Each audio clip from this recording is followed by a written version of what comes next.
Tensions rise in Jerusalem as the Jewish and Arab communities share mixed feelings about the Al Ali Arab hospital blast in Gaza. UK Prime Minister Rishi Sunak becomes the latest leader to travel to Israel, while German Chancellor Scholz called on Hamas to release Israeli hostages.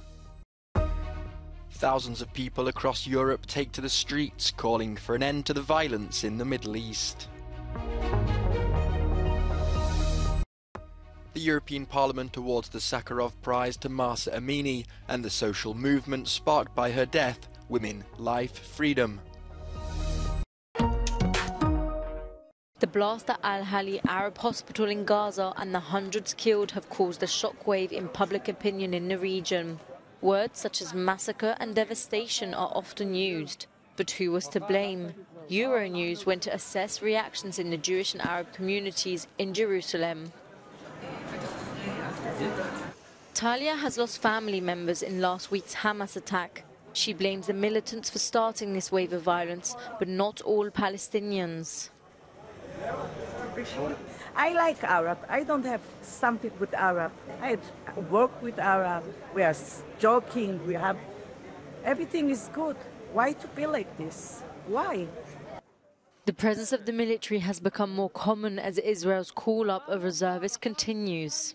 Yosef often demonstrates against the government alongside Palestinian peace activists. He says Hamas must be destroyed for any hope of peace and says militants in Gaza are responsible for the tragic explosion. It's definitely not our bomb. It was an accident from the jihad. And yes, today we showed it to the whole world that it's not our bomb. They put human being as a protect for them.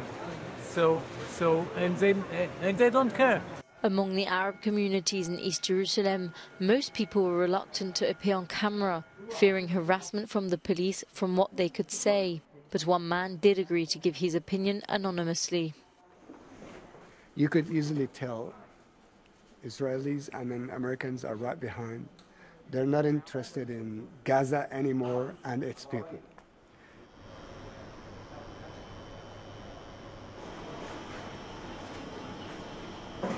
I want to send message for all over the world.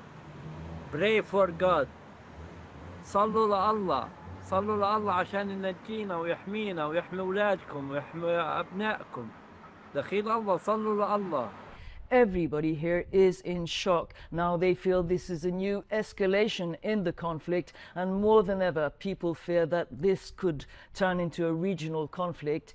We're yet to see what's going to happen in the north of Israel, near the border with Lebanon. I'm Valerie Goria in Jerusalem for Euronews.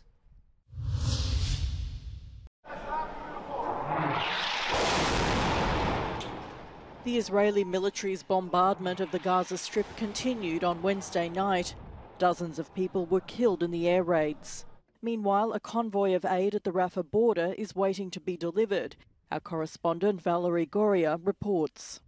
The night hasn't been quiet after US President Biden's visit to Israel. Israeli airstrikes were reported in the southern part of Gaza, reportedly killing a family. And 2 Palestinians were reported to have been killed in clashes with soldiers in the West Bank, where there have been many arrests. Now, the Israeli army has also said that it had been firing at Hezbollah targets in southern Lebanon in response to anti-tank fire in the north of Israel. Now, there are no details as concerns a potential ground offensive in Gaza after Israeli Prime Minister Netanyahu has said that the US support would change the equation of this war.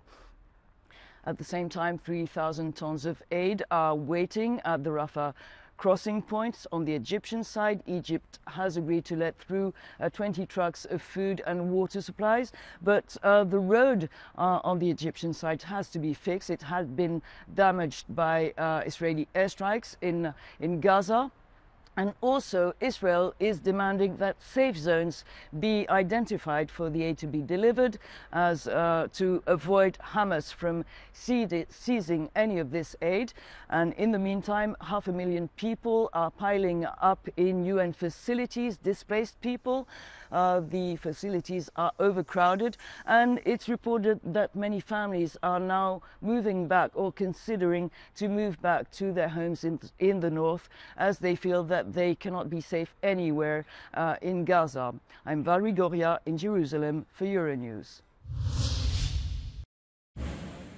Following visits by top EU officials and the US President, Rishi Sunak is the latest leader to visit Israel on a diplomatic mission. The British Prime Minister said he wants to show the UK's solidarity with Israel. He had talks with Prime Minister Benjamin Netanyahu, at which he was expected to push for the opening of the Rafah border crossing to allow aid to reach civilians. He's also planned to meet Arab leaders during his two-day trip. The German Chancellor has been briefing his parliament following his visit to the region. Olaf Scholz called on Hamas to release the Israeli hostages it's holding.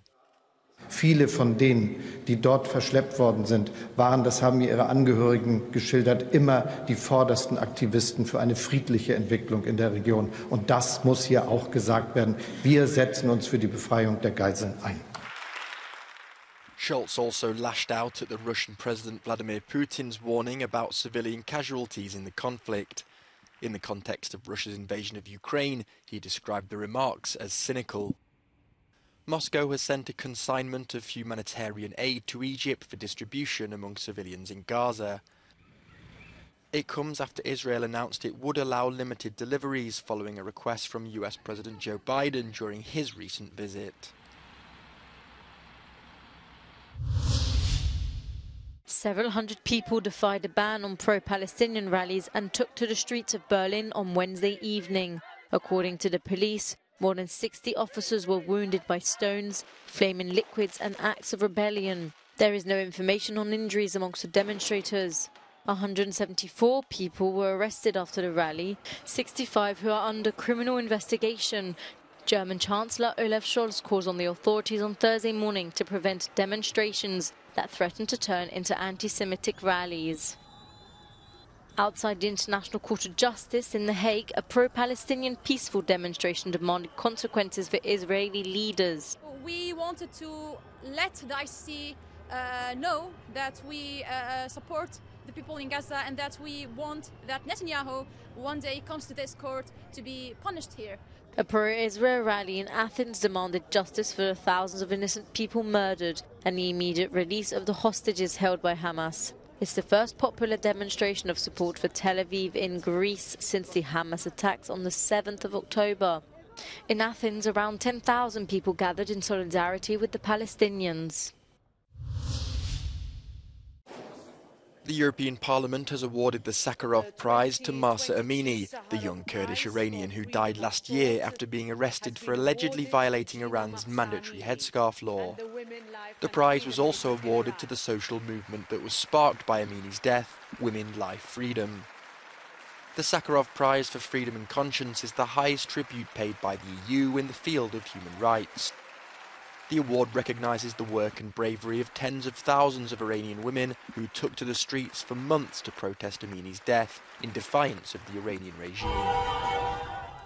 The protests spread quickly throughout the country and only ended after a bloody repression that left more than 500 dead and some 22,000 detained.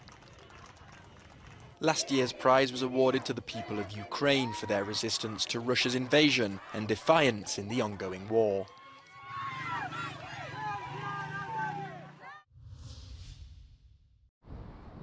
The European Commission is ramping up pressure on social media platforms to crack down on what it considers violent content, false information and hate speech.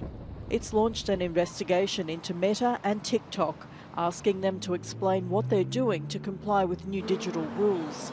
It follows a spike in posts related to the Israel-Hamas war in breach of the EU Digital Services Act. The request is the first step in a procedure that could result in costly penalties if the platforms fail to comply. The new rules took effect in August. They require big tech companies to stop a wide range of illegal content from flourishing on their platforms. Brussels sent its first formal request to Elon Musk's social media site X last week. The billionaire is said to be considering removing the app's availability in the EU or blocking users from accessing it. More than 400 animals, mainly cats and dogs, have been rescued from an illegal trading network operating in Spain. They were found in unsanitary conditions. At least 33 of the animals were sick. Some have since died from the mistreatment. 13 people have been arrested. The trafficking ring was active in Barcelona, Madrid, Andorra, and Eastern Europe.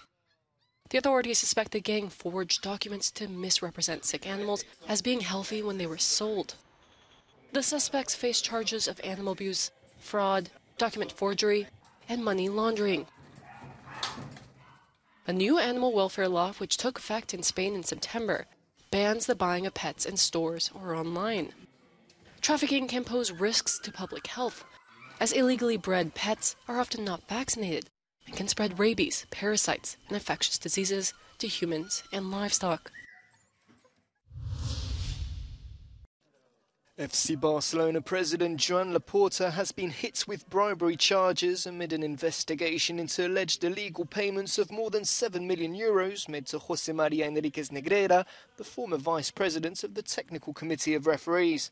Laporta, who has been charged in relation to his first spell as president of Barcelona from 2003 to 2010, has consistently denied any wrongdoing, maintaining that the payments were made for legitimate consulting work.